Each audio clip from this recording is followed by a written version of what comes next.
Febrero 11, domingo. Lo primero que oyó Rudecindo al despertar fue el incesante traqueteo de los motores. Abrió lentamente los ojos y examinó la choza. Rodeada por la luz fría de la madrugada, parecía más vieja, más decrépita. El techo estaba formado por grandes latas planas cubiertas de huecos, tapadas algunos con brea. Las paredes se formaban de diversos elementos: tablas, hierros oxidados, canecas medio despanzurradas. El piso era de tierra, esa misma amarilla, estéril, inservible, que cubría ahora la totalidad del valle.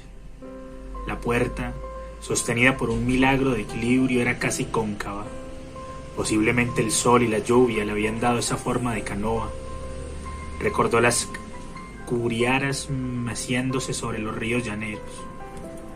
En alguna época él conoció la llanura y estuvo contratado como vaquero, pero el trabajo le resultó muy duro y lo abandonó pronto.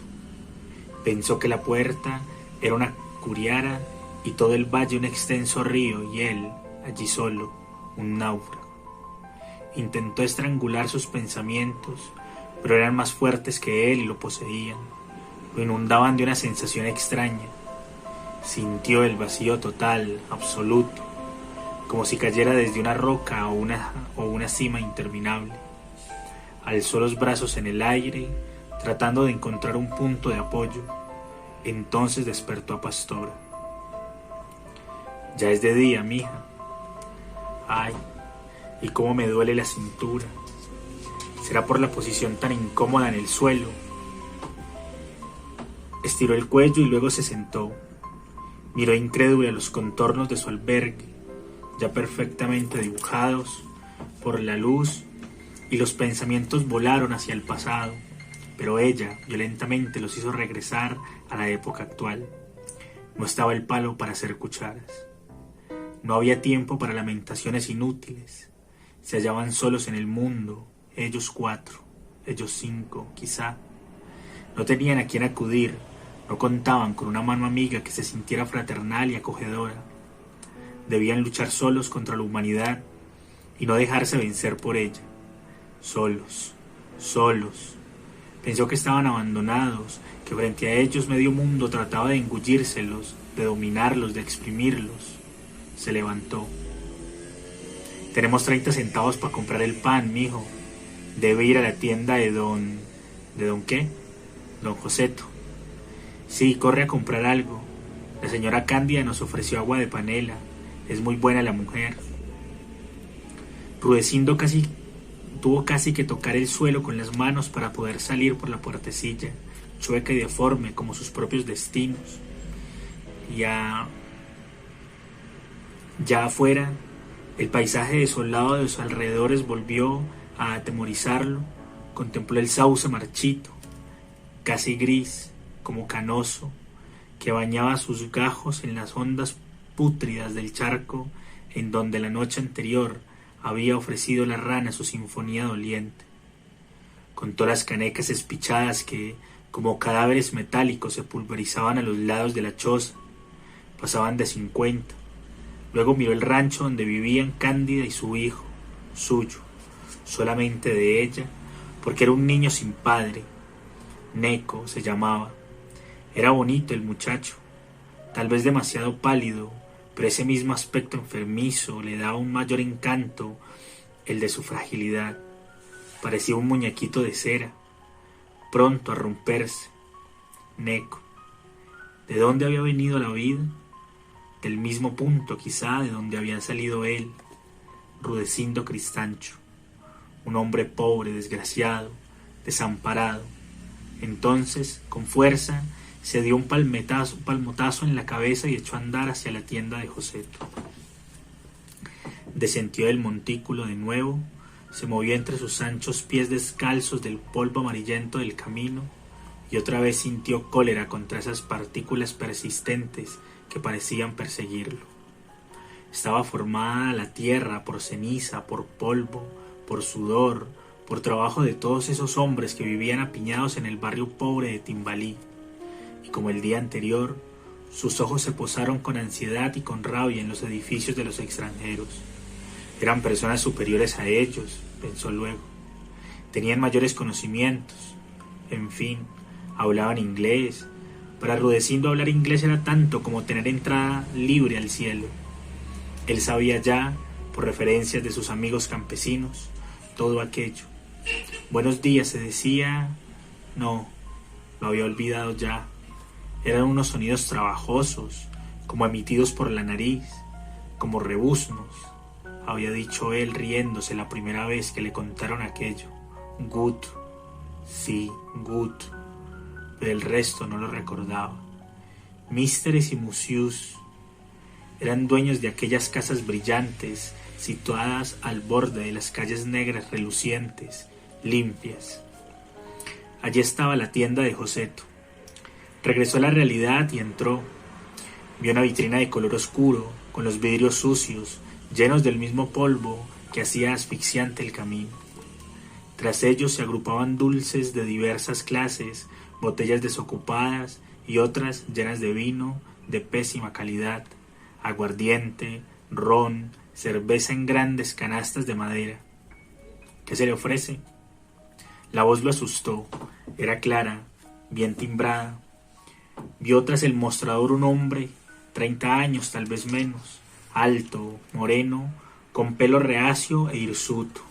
Una cicatriz le agrandaba la boca, pero el conjunto era finalmente agradable. Rudecindo lo calificó como una persona decente.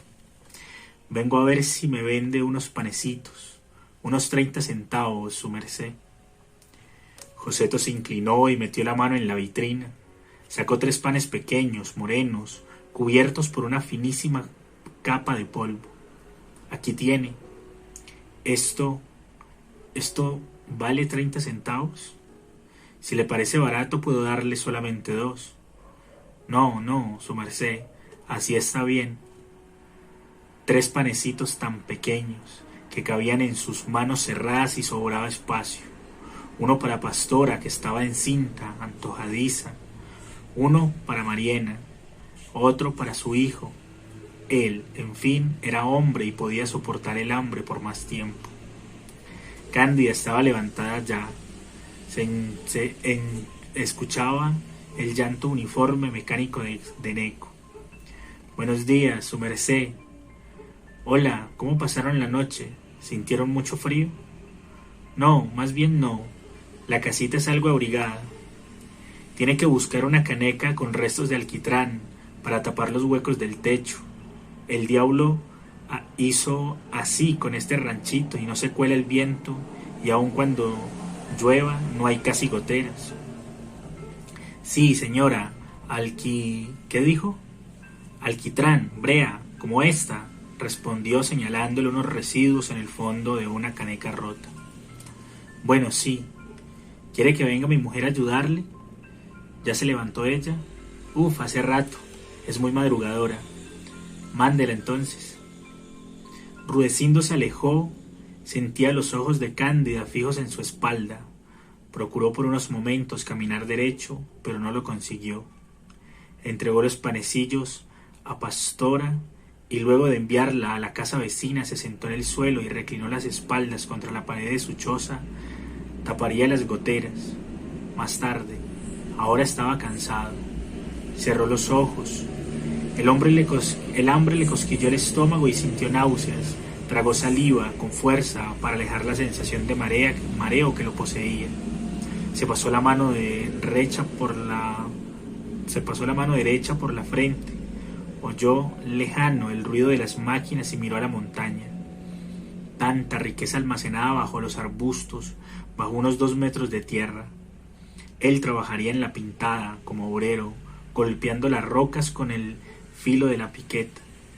Pensó con miedo en los túneles, en esos largos corredores negros a donde tendría que meterse a ganar para el pan suyo de cada día, el de su esposa, el de sus hijos, para entregar unas monedas a Joseto y recibir de él, en cambio, alimentos, sal, panela, maíz. Era absurda la vida. Pero qué remedio. ¿De dónde vino él? ¿Quién lo trajo a la tierra?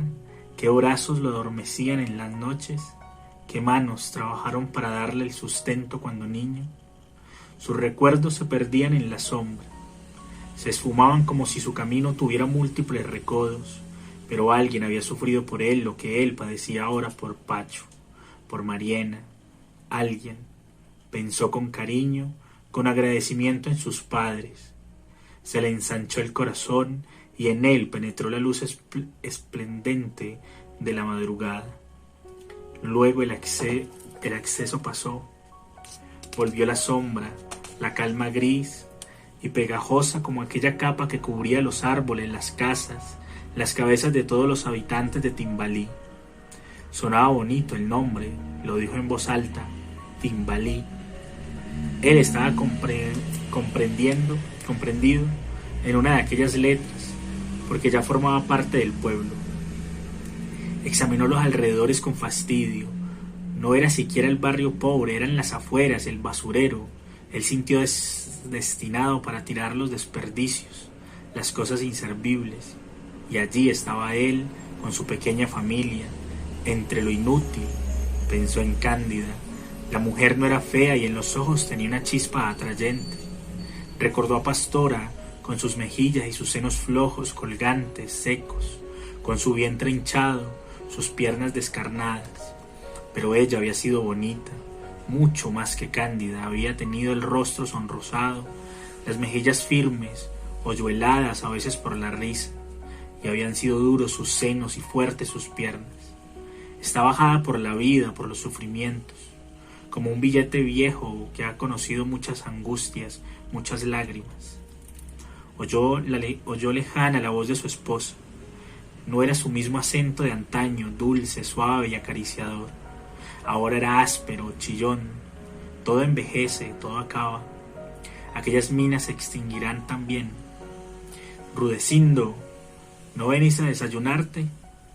Agua de panela sin pan, sola, caliente, pasándole por la garganta como una brasa. Le cayó el estómago y alejó las garras del hambre. Pastora partió un pedazo de su pan y se lo puso entre los labios. Sintió que los ojos se le llenaban de lágrimas y volvió la cara hacia el otro lado. Entonces vio las elegantes construcciones de los extranjeros. Usted puede lavar ropa, pastora. Pagan bien los místeres. Sus mujeres son muy delicadas y ellos no las ponen a esos oficios. Si quiere bajamos al pueblo dentro de un rato. Yo trabajaba en eso antes, pero ahora, ¿para qué?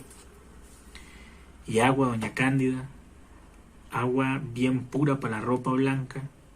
Allí detrás de aquellos eucaliptos pasa una quebrada limpia y clara. Iremos al pueblo. Mija, no debía, bueno, en fin, pero no le hará daño ese trabajo, no es muy pesado. Hay que levantar para comer mientras conseguís el empleo. No hablaron más. Mariana sentía de nuevo una aguda tristeza, clavada en la mitad del pecho, entre los senos ya levantados, henchidos, suaves como de terciopelo. La falda, demasiado corta, dejaba ver el principio de los muslos que se redondeaban, tomando formas turbadoramente femeninas.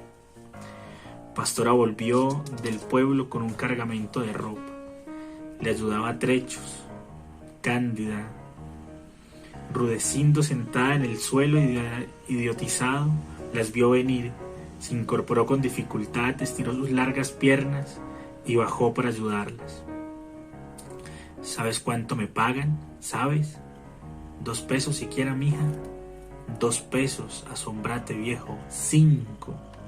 ¿Y cuántas docenas son? 10. ¿Y cuánto lavará? ¿Y cuándo lavará toda esa ropa? Así como está ahora. No soy tan floja como me crees. Además, para eso está Mariana, para ayudarme. Sí, mamá. Bueno, podemos ir todos a la quebrada. No habrá peligro de que nos roben el mobiliario o la vajilla, rió Cándida. Emprendieron la marcha. Adelante iba Neco, recogiendo piedras que luego tiraba contra los matorrales. De los gajos caían entonces nubecillas de polvo gris y se descubrían las hojas verdes y brillantes. Tras del chico marchaba Cándida, atenta a sus movimientos. Luego Mariana, pensativa y triste. A ratos una ráfaga de felicidad le cruzaba los ojos negros, le temblaban las manos cuando el viento le ceñía el vestido a los muslos. Pacho caminaba luego, llevando sobre sus espaldas el fardo que contenía las 10 docenas de ropa que debía lavar Pastora.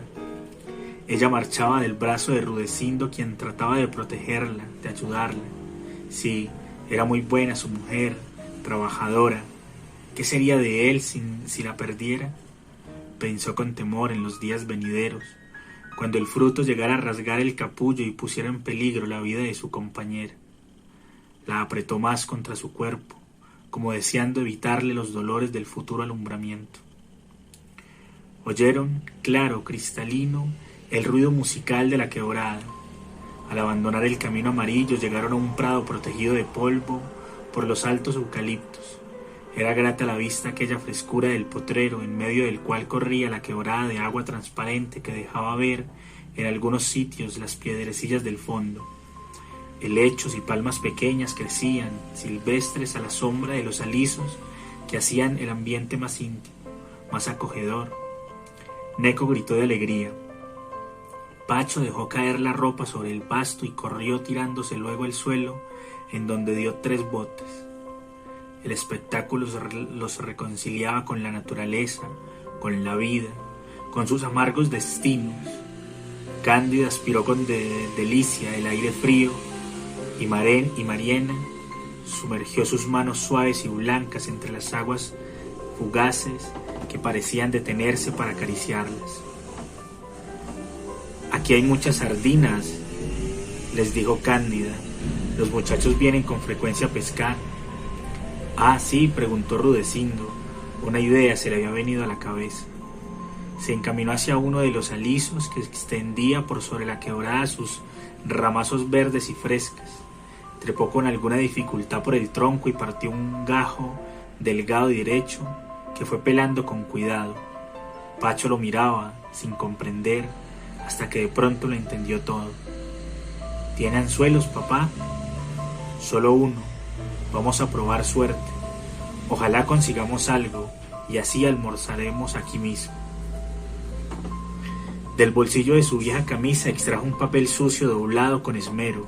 En el fondo encontró el anzuelo. «Pero hace falta la piola». «Yo tengo, papá. Esta de mi trompo», dijo Pacho, ofreciéndole un hilillo casi negro por la mugre. A un extremo de la cuerda Rudecindo ató el pequeño garfio metálico. El otro lo amarró a la vara.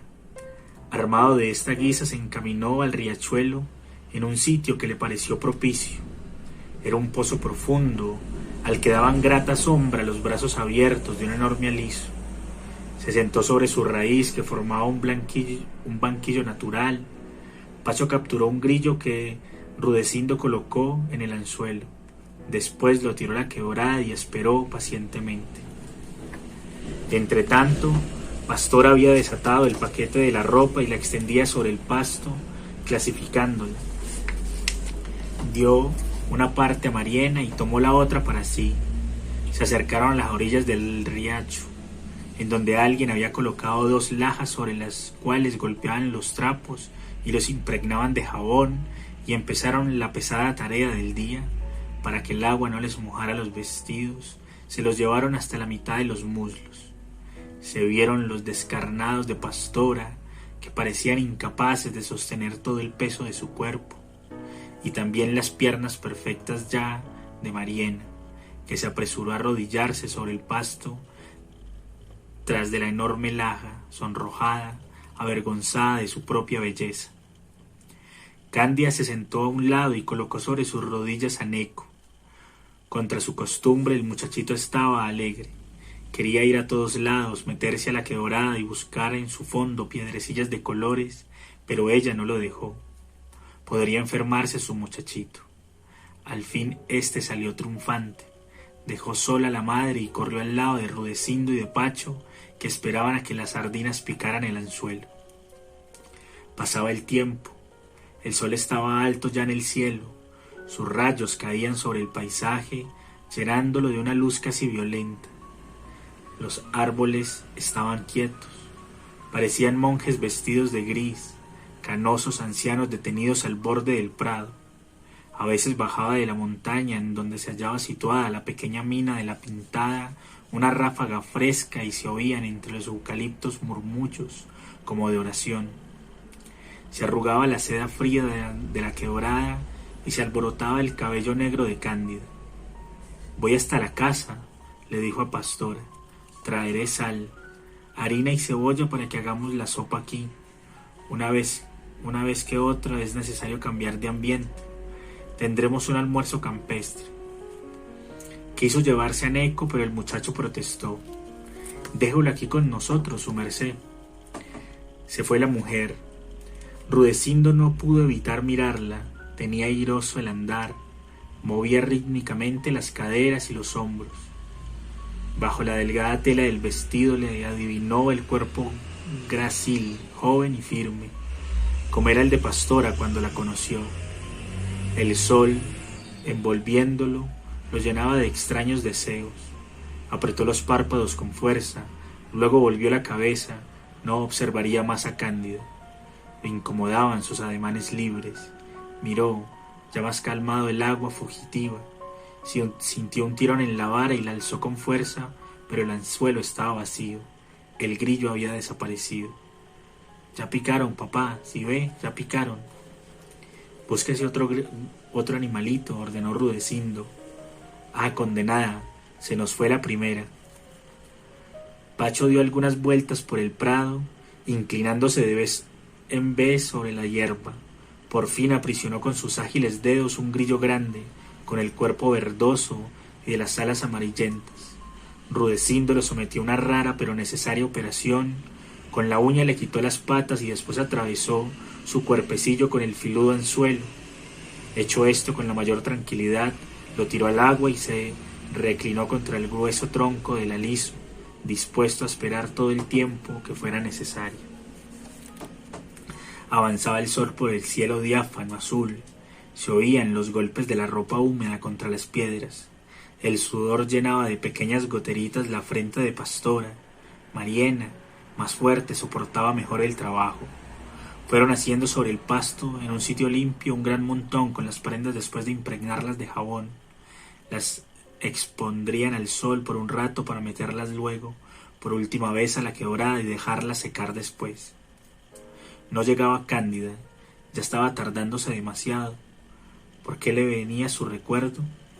Rudecindo meneó la cabeza, tiró del anzuelo con cólera y lo lanzó de nuevo, más lejos. Cándida. Cuán airosamente caminaba, y el diablo. Sería sin duda su amante, cosa rara, la amante del diablo. Se estremeció. El diablo era para él un ser dotado por la suprema bondad de poderes de maldad suprema. Extraño, pensó. ¿Por qué hizo Dios al diablo? Cándida movía las caderas y los hombros, echando atrás los cabellos con un gracioso ademán que le hoyuelaba las mejillas. Pastora había sido más bonita cuando joven, pero ahora. La miró, lleno de compasión y de ternura. El pelo, lacio y opaco, le caía sobre la frente sudorosa y llena de arrugas. Cuando refregaba la ropa contra la laja, le temblaban los senos flácidos que se adivinaban bajo la tela de la blusa remendada en muchas partes con hilo de distintos colores.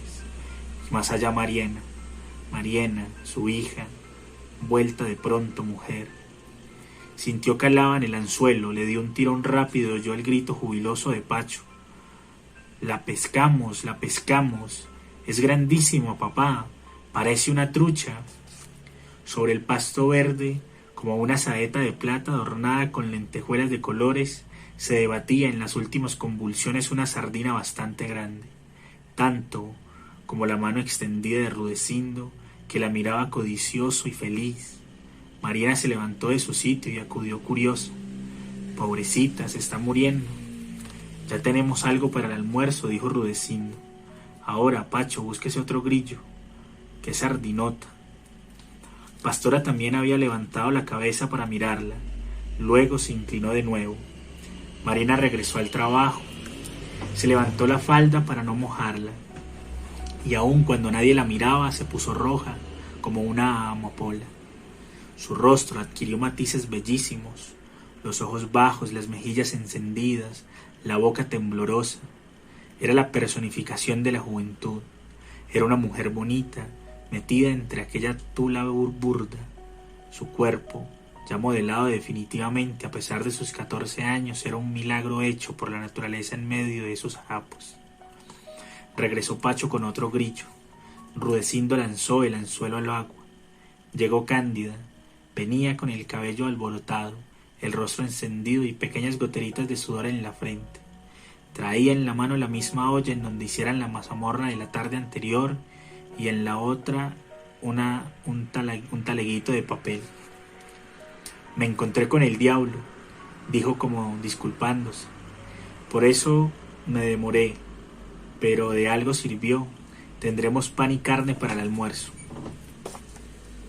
¿Cómo podremos pagarle esto, señora Cándida?, dijo Pastora, abandonando por un momento su oficio. Nosotros somos pobres, pero Dios, que es tan bueno, le recompensará. Pacho, reúna unos palitos secos y busque 3 piedras para hacer el fogón.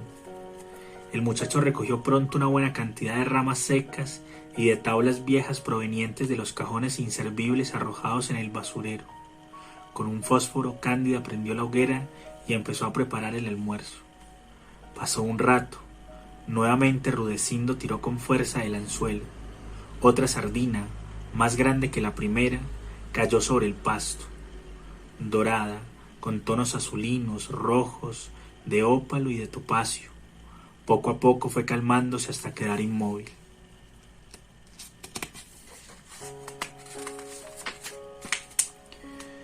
Reunieron 4 sardinas. Rudecindo mismo les abrió el vientre con un cuchillo viejo que había llevado Cándida para picar la cebolla. Luego le roció sal y las arrimó a las brasas. Era su contribución para la frugal comida del mediodía. Mariana y Pastora descansaron por unos minutos. Ya iban a terminar la primera parte de su tarea. Cándida le sirvió una enorme taza de barro. La sopa estaba buena. Tenía cada uno su pedazo de carne. Gracias a la generosidad del diablo. El diablo, pensó Rudecindo. Era una obsesión, la maldad. No podía ser Dios. No había creado la maldad. En fin, él no entendía de esas cosas. Tenía hambre. Después de devorar la mazamorra, saboreó un pedazo de sardina. Obsequió una entera a Cándida y cuando sus dedos rozaron la mano de la mujer palideció. Miró a su esposa, como para encontrar en ella el valor que empezaba a faltarle, en cierto modo que no podía explicarse. Después se tendió de espaldas sobre el pasto. Dominando el sonido monótono de los motores, la campana difundió por todo el valle su melancólica llamada. Eran toques espaciados, vibrantes, que se morían contra las negras paredes de las montañas. Rudecindo los oyó claramente. Estaba sentado bajo el sauce gris y envejecido que se levantaba a la orilla del charco. Era domingo, recordó, y desde las torres chatas de la iglesia, allá abajo, en la ciudad lujosa de los extranjeros, las voces de bronce llamaban a los católicos a la oración.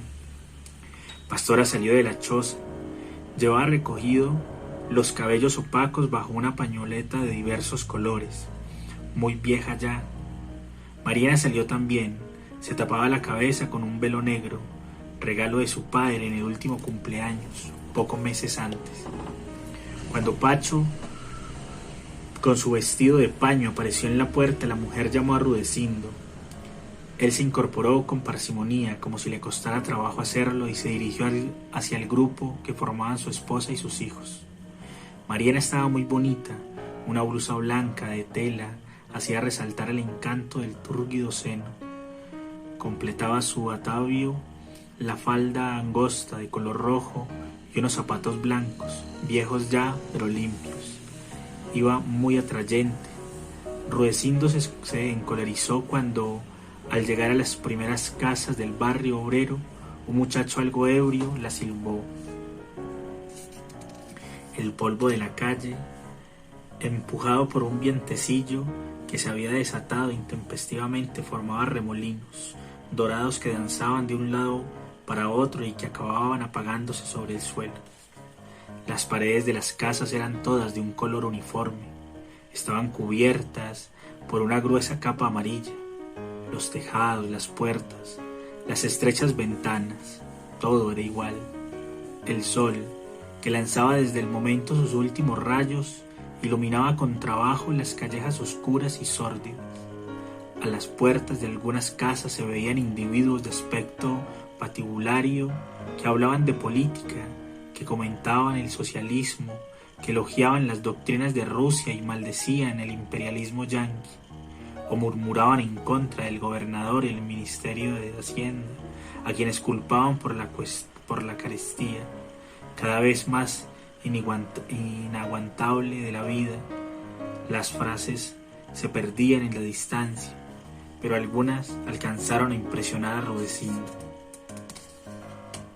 Es necesario fomentar el descontento entre los trabajadores, decía uno, vestido con alguna distinción, a un hombre de mala catadura que lo escuchaba respetuosamente. Una vez que hayamos conseguido hacer seguir una discrepancia entre los patrones y los obreros, tendremos asegurado nuestro éxito, porque usted comprende que lamentó no haber podido quedarse para escuchar el final de aquella charla. Siguió adelante al lado de su esposa. Tras ellos, a 1 metro de distancia, iba Pacho y Mariena. En la puerta de una tienda 2 ebrios discutían como en son de pelea. Te digo que los liberales estamos mandando actualmente en este país. Que no, carajo, somos los godos, aunque no les guste a ningún desgraciado. Maldita sea, yo soy un macho y nadie me ha gritado en la vida, ni siquiera mi taita me alzó la voz. Se liaron a puñetazos y cayeron sobre la calle, levantando grandes nubes de polvo dorado. Rudecindo y sus familiares, temerosos, apresuraron el paso hacia la iglesia. Y así presenciaron muchas escenas en donde el principal protagonista era el alcohol. Metido entre los puños crispados por la cólera, ocultó en unos ojos enrojecidos por deseos criminales, agazapado entre los labios de donde saltaba en la ofensa, en la injuria, en el insulto, agarrado como un garfio en el gatillo del revólver fratricida, el alcohol en todas partes, dominando un pueblo de hombres semisalvajes. Ya iban saliendo del barrio pobre, quedaban atrás las casas decrépitas, las calles tortuosas, los rostros encendidos por la borrachera, los golpes y sobre todo el polvo amarillento y pegajoso. Franquearon el terreno vacío y penetraron en el barrio de los extranjeros. Pisaron las calles amplias, pavimentadas. Con admiración examinaron las suntuosas construcciones, ladrillos rojos y pulidos, grandes ventanas con cristales, defendidos por rejas de diversas formas y colores, antejardines llenos de ramas y hermosas flores, tejados perfectos como aquellos que ven en los dibujos de los cuentos de hadas. Allí estaban la fastuosidad y la limpieza. Mentalmente compararon su cubil con las mansiones de los directores.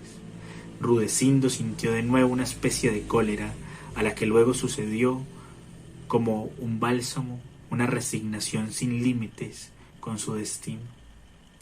De las casas salían mujeres altas y rubias, muy pocas tomaban el camino de la iglesia. Las más se dirigían con sus esposos y sus hijos hacia el casino, en donde había durante toda la tarde baile, whisky y diversiones de uno y otro género. Oyeron gritos de risas, palabras dichas en un idioma incomprensible. El alboroto salía de las amplias ventanas del casino. También allí correría el alcohol, pensó Rudecindo. También, sin duda, ya ebrios, se ofenderían unos a otros, pero sus palabras no serían entendidas por él ni por ninguno de los que vivían en el Timbalí pobre y sucio que quedaba más allá, hacia la montaña, en las cercanías de las minas. Un silbido largo y agudo rompió el aire. Luego vieron llegar el tren. Traía un gran número de hombres, tiznados todos, con vestidos sucios, con las manos y los rostros picados por el carbón de los socavones. Se apearon con un ruido infernal de muchos pies que arrastraban, calzados con gruesas botas de cuero, sobre el cemento. Se regaron en todas direcciones y luego fueron tomando un solo camino, el que conducía hacia las minas. a los sitios de donde partían las góndolas que después de pasar por sobre el pueblo volcaban su contenido allí delante en la estación. Grúas enormes se pusieron en movimiento, con sus fauces negras y desdentadas agarraban bocas de carbón, que luego vomitaban en los vagones vacíos que pronto quedaron colmados, listos para emprender el viaje hacia la capital. Rudecindo sintió un mareo insoportable, lo hacía vacilar.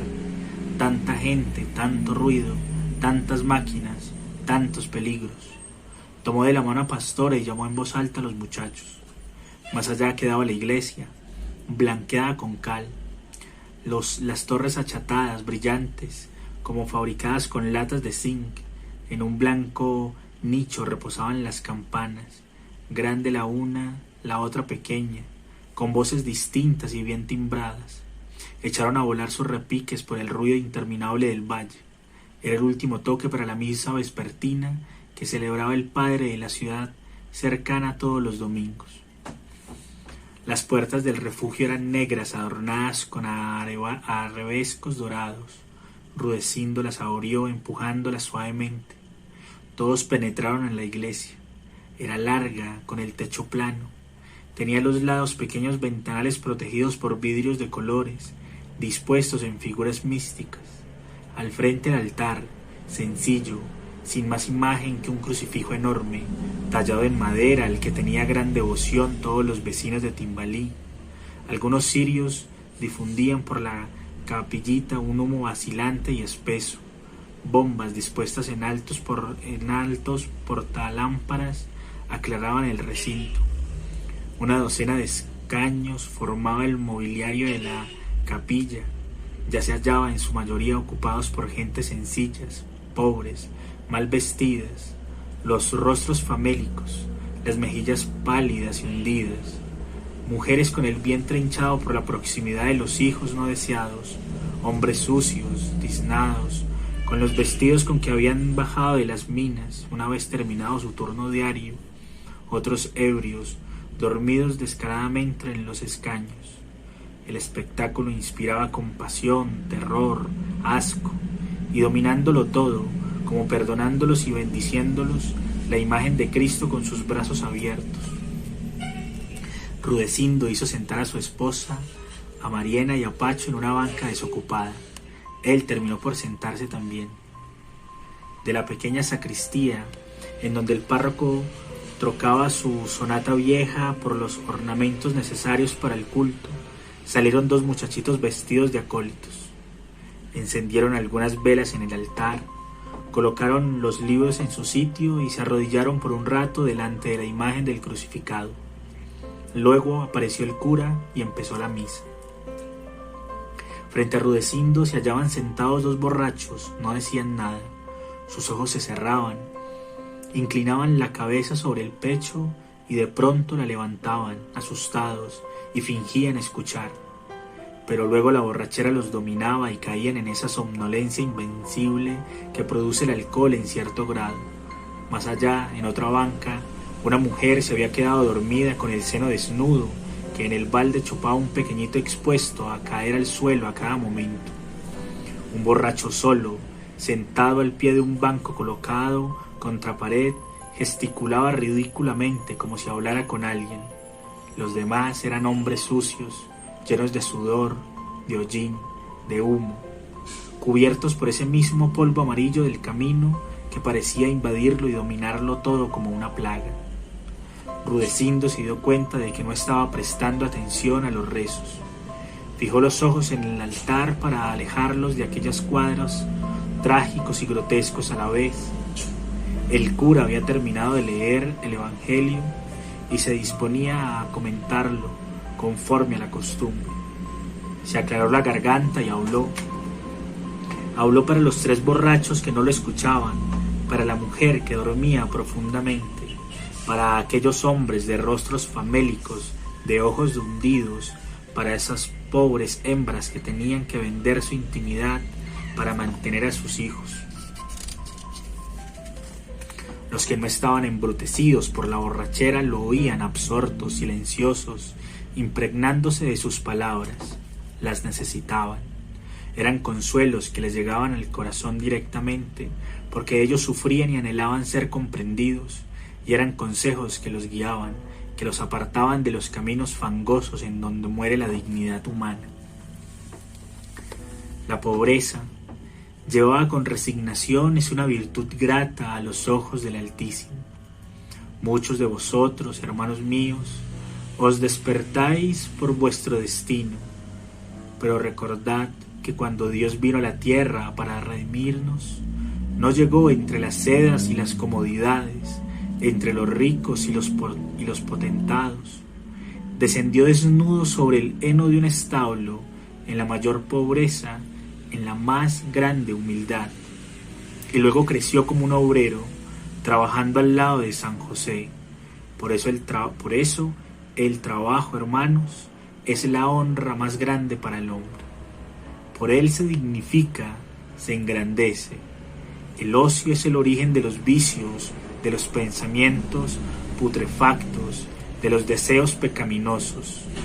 Soportad pacientemente vuestra pobreza y bendecid a Dios, porque os ha dado el mismo camino que siguió Cristo en la tierra y ahora en el cielo, después de la muerte de nuestros cuerpos.